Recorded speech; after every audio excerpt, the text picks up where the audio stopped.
Bon les gars, c'est la première vidéo que je fais avec la daronne. Salut! Je la présente même plus, c'est la daronne complètement crazy. La pomme ne tombe jamais très loin de l'arbre, Mathéo. Si à tout hasard vous n'avez pas vu la dernière vidéo que j'ai faite, le concept est très simple. Au milieu de la table se trouve une corbeille. Dans cette corbeille, beaucoup de sujets. Ces sujets sont mélangés complètement au hasard. Et du coup le but c'est de les piocher, de débattre dessus. Éventuellement si on a des anecdotes, on peut les raconter quoi. Mais parmi tous ces sujets se trouvent des gages.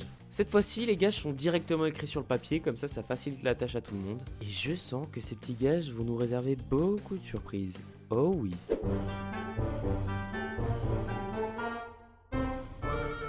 Fête! La fiesta. Est-ce que tu peux me raconter ta pire fiesta? En fait, on est en interview. C'est la minute confession intime.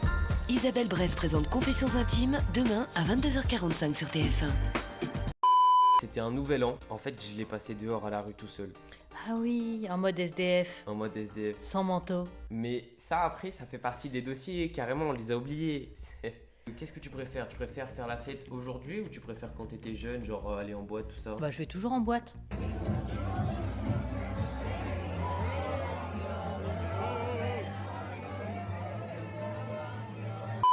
Quand j'étais jeune, genre à ton âge, j'allais pas beaucoup en boîte. Hein. Moi, en fait, les boîtes, c'était plus genre vers 15-16 ans. 16, Nous, on n'a pas 17. le droit, nous, à cet âge-là. Mais après, tu vois, c'est pas comparable parce que moi, j'ai eu des enfants jeunes.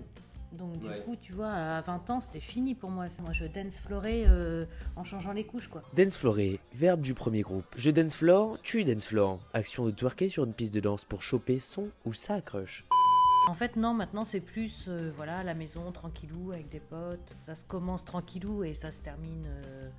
La daronne rabatte. J'ai l'impression d'être une speakerine. Vous savez ce que c'est une speakerine? Non, vous savez pas, vous êtes trop jeune. Homme des championnats du monde de ski à Vail dans le Colorado. Par contre, il y a un truc, moi, qui m'a complètement fait halluciner. J'avais pas conscientisé ce truc-là. C'est une soirée sur Lyon où j'étais avec toi. On discutait avec un groupe de filles en faisant la queue pour entrer dans un bar ou une boîte, je sais plus ce que c'était. En fait, on discutait la drague aujourd'hui, etc. Et que les filles m'ont dit, mais... nous, on peut pas accepter un verre en boîte parce qu'on flippe de trop qu'il y ait quelque chose qui a été mis dedans. Et ça, c'est un truc, typiquement, ça n'existait pas à mon époque. Aujourd'hui, quand tu proposes un verre à quelqu'un, en fait, c'est plus la façon de draguer. Du coup, je veux dire, Bah si non, on parce propose un verre, c'est limite, c'est sûr, c'est un traquenard, tu vois. Maintenant, c'est viens danser avec moi, ou limite, il y a même pas de mots, tu vois. Je le savais, si tu veux, qu'il y avait des drogues qui circulaient en boîte, etc., qu'il fallait faire attention à son verre, mais j'avais pas mesuré l'ampleur du truc, quoi. Bah après, il y en a qui font plus attention que d'autres. Moi, je connais des filles qui vont en boîte juste pour s'incruster dans les carrés VIP pour pouvoir boire dans les bouteilles que les mecs ont payé, tout ça. Et toi, les fiestas à la maison, t'en penses quoi? Ça, en vrai, c'est trop bien. C'est trop bien parce que tu connais tout le monde, du coup, t'as aucune gêne. C'est-à-dire, tu peux danser comme tu veux, tu vas parler à tout le monde. Carrément, ça fait des petits groupes, tac, ça se raconte des anecdotes. Et les fêtes dans les salles des fêtes? En vrai, je kiffais beaucoup quand j'étais plus jeune. Enfin, quand on était plus jeune, tu vois, tous les enfants étaient obligés de venir parce que les darons nous disaient ce soir c'est. Du coup, en fait, on retrouvait toute la famille, tous nos potes et tout. Alors que je trouve qu'aujourd'hui, enfin, tous ceux qu'on a connus plus jeunes, ils sont tous majeurs. Maintenant, ils viennent beaucoup moins aux fêtes de famille et tout. Du coup, quand tu y vas, t'es un petit peu, tu t'ennuies un peu, quoi, je trouve. Donc, je trouve ça dommage. Venez aux fêtes de famille.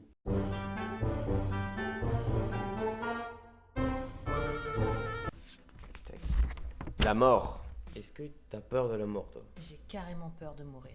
Et de plus en plus, en fait. T'as peur de la souffrance quand tu meurs? T'as peur de manquer aux autres? T'as peur c'est pas de... ça, c'est de me dire, oh là là, mais là, si ça devait arriver maintenant, mais il y a tellement de choses que j'ai pas encore faites. Et puis de me dire, mes enfants, ils ont encore besoin de moi. Ça serait plus, en fait, la souffrance infligée à mes proches, aux gens qui m'aiment. Et le truc de me dire, non, mais il y a encore plein de trucs que j'ai pas vécu, quoi. Moi, je suis pas prête. Non, moi, j'ai pas tant peur que ça. Bah, je veux dire, j'accepte, tu vois, je trouve que ça fait partie de la vie et que c'est le cycle de la vie. Du coup, si je venais à mourir un jour, bah, ça serait comme ça. Et puis voilà, bah, par rapport à ce que tu dis, engendrer de la souffrance à ses proches, etc. C'est le seul truc qui m'embête dans le fait de mourir. Mais je dis au jour d'aujourd'hui, pour moi. Ça se dit pas au jour d'aujourd'hui. Oh, purée. Non. Mais. Non, ça, on n'a pas le droit. Mais. Non. Ok. Bon. Toi, tu penses qu'il y a quelque chose après la mort ou pas? Des fois, j'aime me dire que, ouais, il y a un truc qui existe, genre, tu sais, une énergie ou un truc un peu spirituel. Genre, c'est pas écran tout noir.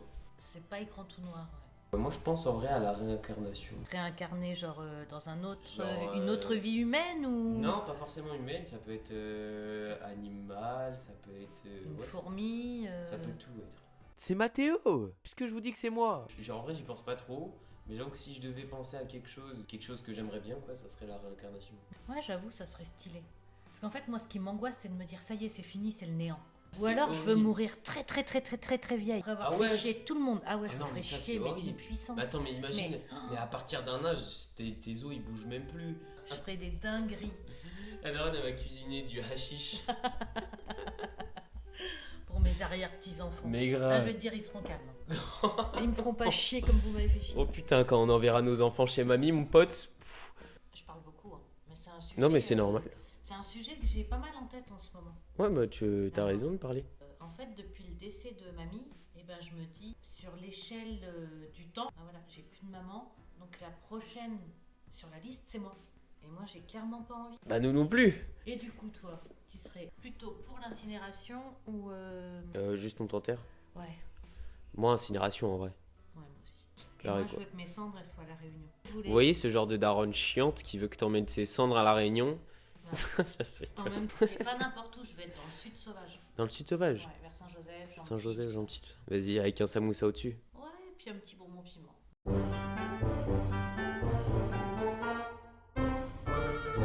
Rap. Est-ce que t'aimes bien ça? Non, j'adhère pas. T'adhères pas? Non.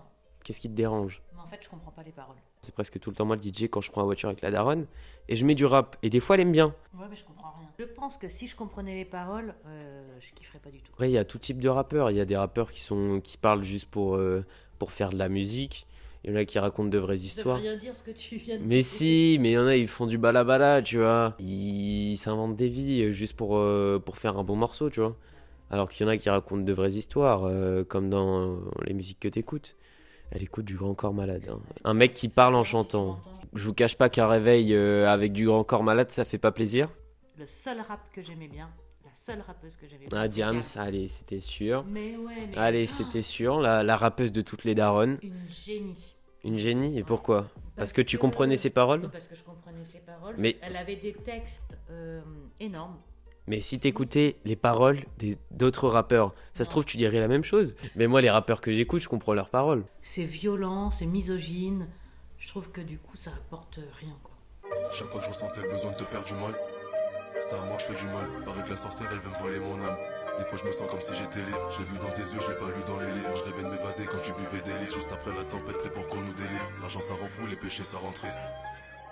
Des fois, je trouve que c'est vraiment intéressant. Comme toi, t'aimes Diams. Moi, j'aime certains rappeurs. Le soleil était là et Diams a été là.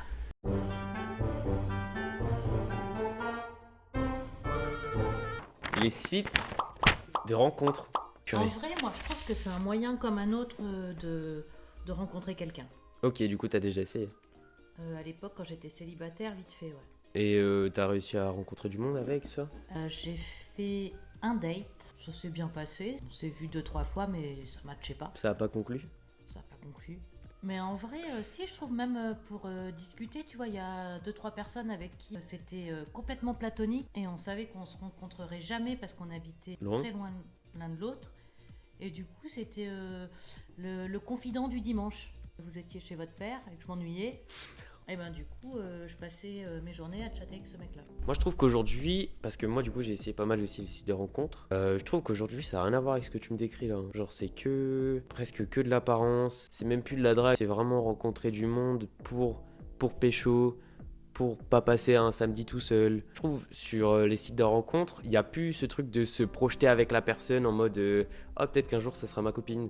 C'est plus du genre combler un rapide manque le plus vite possible. Donc déjà la plupart des gens que tu matches, bah déjà il y a aucun échange de messages la plupart du temps. C'est juste en mode on se plaît physiquement, mais personne ne fait le premier pas parce qu'il y a une bataille d'ego. C'est vraiment très axé sur le physique, je trouve, maintenant les sites de rencontres. Alors, j'imagine que c'est pas comme vous à votre époque où c'était vite le mariage, et vite les enfants, et vite machin. C'est moins comme ça. Bah oui, maman, mais oui. 60 ans. Bah à mon âge, t'avais déjà un gosse limite. Oui, j'avais déjà un enfant. Voilà. Ah, mais j'ai toujours été très précoce. Ah oui, oui, oui.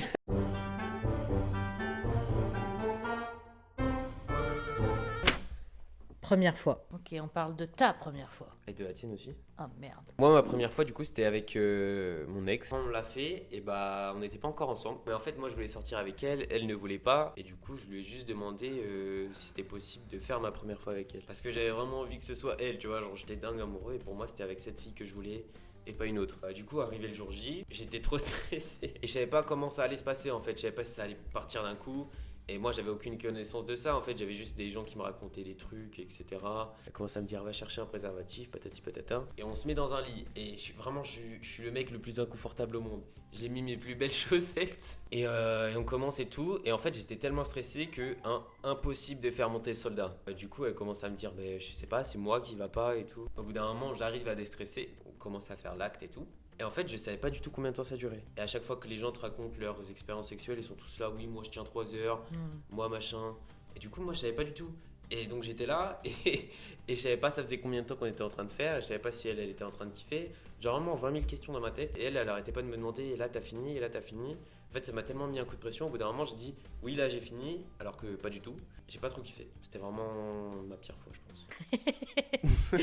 Les premières fois, c'est jamais un kiff, quoi. Je fréquentais un garçon depuis quelques semaines qui était plus âgé que moi, À quel âge? 14 ans et demi. Ah, tu l'as fait tôt. Moi c'était à 17 ans, j'ai oublié de préciser.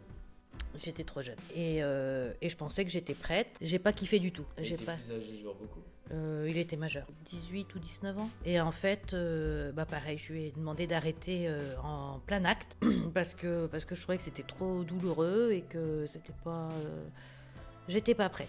Et du coup, t'as un conseil à donner aux filles qui veulent le faire aussitôt que ça ou pas? Soyez amoureuse et ne laissez personne vous mettre de pression.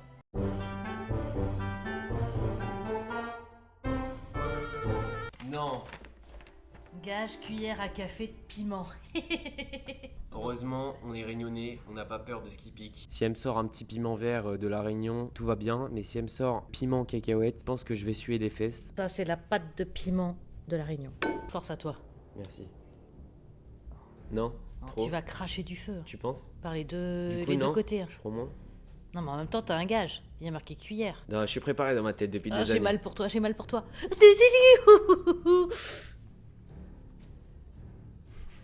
Les gars, je vais mourir. Je vous le dis, je le sens là. C'est affreux.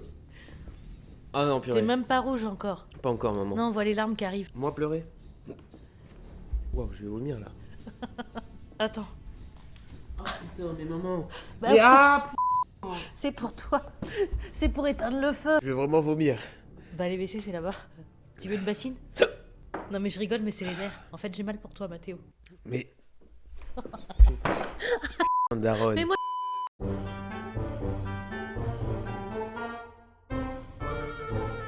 El divorzo. Le divorce. Donc, parle-nous de ton divorce, Mathéo. Moi, j'ai eu énormément de divorces dans ma vie. C'est vraiment compliqué à vivre. Non, plus sérieusement, j'ai vécu un seul divorce. C'est celui de mes parents. Et du coup, je pense que le mieux, c'est que toi, t'expliques comment tu l'as vécu, les avantages, les inconvénients, comment t'as ressenti. Et après, moi, je rebondis sur comment moi, je l'ai vécu aussi de mon côté. C'est un constat d'échec, hein, un divorce. Hein, c'est jamais quelque chose de joyeux. Parce que du coup, tu te projettes dans une relation, tu construis des choses, tu te maries, tu as des enfants, une maison. Et puis un beau jour, tu te rends compte que finalement, ça te fait plus de mal que de bien. Et la décision est dure à prendre, mais elle est nécessaire. De se dire, au bout d'un moment, ouais, ça fonctionne plus, il faut passer à autre chose, quoi. Peut-être que les gens ne se rendent pas compte ou banalisent parce que c'est courant aujourd'hui, les couples qui divorcent. Ouais. Mais il n'empêche que quand tu le vis, c'est un cataclysme. Ça se dit, c'est un cataclysme? Oui, ça se dit. Ouais, ça se dit, ouais. C'est un vrai cataclysme dans ta vie. C'est toute ta vie qui tombe à l'eau, qui t'as tout à reconstruire. Il faut faire le deuil de cette relation qui n'a pas fonctionné. Il faut faire le deuil de sa famille telle qu'on l'avait conçue, imaginée. Vous, au départ, vous étiez en garde alternée, donc c'est aussi accepter le fait qu'on ne verra pas ses enfants tous les jours, quoi. Quand vous avez divorcé, j'avais 4 ans. En vrai, au début, on réalise pas trop. À cet âge-là, c'est vraiment compliqué d'accepter entre guillemets, un beau-père et une belle-mère qui n'est pas ton papa ni ta maman, quoi. Puis après, tu grandis avec, puis il y a des avantages, tu as 2 fois plus de cadeaux à Noël. Enfin, je veux dire, Voilà quoi, on s'en plaint quelques années, mais après tout est bénef. Non, mais du coup, je pense que moi, ça m'a affecté sur mes relations. Je rêve de tomber amoureux parce que moi, je crois en l'amour à fond, mais du coup, j'ai pas envie de me marier. Ouais. J'ai pas envie de me marier parce que je me dis c'est énormément d'engagement et j'ai pas envie que, comme je vois au bout de 17 ans de relation, que tout s'écroule comme ça et qu'en plus. Après, le mariage, c'est beaucoup d'avantages la période du couple. S'il y a un divorce un jour, c'est énormément de contraintes. En fait, c'est tout l'inverse. Et je pense que ça me fait peur. Enfin, j'en ai pas envie, quoi, quand je vois à quel point toi, t'en as galéré. Enfin, que ce soit de ton côté ou du côté de mon père. T'es pas marié, t'as un enfant avec la personne, les contraintes, elles sont les mêmes en cas de séparation. Bon, le chèque en moins pour l'avocat, pour le divorce, ok. Ça rajoute du beurre dans les épinards. Tout de suite, il y aura des conflits sur qui a quoi, et la garde des enfants, et combien on doit d'argent, et la pension, etc. Je trouve que une relation qui pourrait rester en bon terme, au final, ça oblige, entre guillemets, des conflits. Enfin, c'est pas un truc où qui va en ressortir gagnant, parce que les deux en ressortent perdants, en fait. Oui. Les deux. Hein, c'est un constat d'échec pour les deux.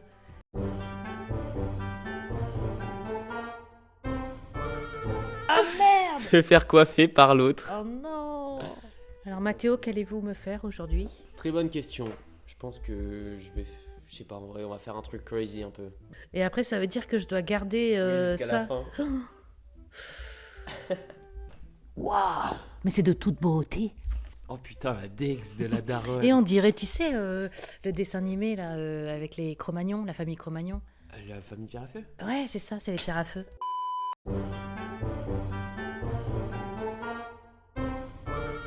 Là, on enchaîne les gages, là, ça va plus. Porter les vêtements de l'autre. Oh putain.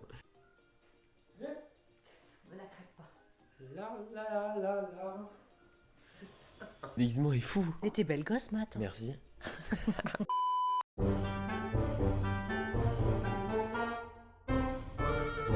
Tatouage. Les tatous. Alors, faut savoir que moi, j'ai 8 tatous sur le corps. Faut savoir que chacun de mes tatous ont une signification. Et si jamais vous voulez les savoir, je vous laisse aller regarder sur mon TikTok. J'ai même créé une liste de lecture tatous. Eh ben, je ne te félicite pas. Mais toi, t'en as aussi. J'en ai un. Mais il est plus imposant que tous mes tatouages réunis. Oui, parce qu'en fait, il est venu recouvrir une erreur de jeunesse. Mais pourtant, tu veux qu'on fasse un tatouage en commun, donc ça veut dire que t'es pas Oui, contre mais le tatou non plus. Non, je suis pas contre le tatou. Mais je trouve qu'un tatou, ça se mûrit. C'est pas une envie de pisser. Tiens, oh, il fait beau si j'allais me faire tatouer. Et si. Tu vois? Mais personne ne fait ça. Non, mais en fait, pour moi, un tatouage, ça représente vraiment un moment, tu vois. C'est plus une période de ma vie, plutôt que ce qui est tatoué. Bon, certes, j'aime bien ce que je me tatoue dessus, tu vois, mais pour moi, ça marque vraiment une période, tu vois. Moi, je le vis différemment. Pour moi, le tatouage, c'est quelque chose qui doit être mûri. Parce que notre corps, il est sacré. Et du coup, c'est pas un truc où tu peux faire un reset et te dire merde, je me suis gouré. Ouais, mais je trouve justement que c'est une façon aussi de montrer sa personnalité sur soi. Enfin, parce qu'il y en a plein, tu vois, qui disent ah, mais t'as que 19 ans, c'est sûr que plus tard tu regretteras tes tatouages et tout. Moi, après, je suis pas plus tard pour l'instant, mais je me dis jamais je regretterai aucun de mes tatouages parce que pour moi, c'est pas quelque chose qui est là pour être beau, tu vois. Je fais pas des trucs moches, je fais pas des trucs débiles, mais je fais des trucs qui sont significatifs pour moi. Et si ça l'est maintenant, pour moi, ça le sera dans 50 ans, tu vois. On peut éventuellement penser à faire une prochaine vidéo avec la daronne du même style. Dites-nous si ça vous branche. Si vous avez des propositions de sujets, mettez-les dans les commentaires. Envoyez-moi ce que vous voulez savoir sur le petit gars. Parce qu'en vérité, je sais tout. Vous pouvez vous abonner, liker, tout ça. Mais en fait, là, ce que je suis en train de me dire, parce que je nous vois dans le petit truc, et je me dis, on est quand même vachement ridicule, quoi. Bon bah, ciao. Ciao.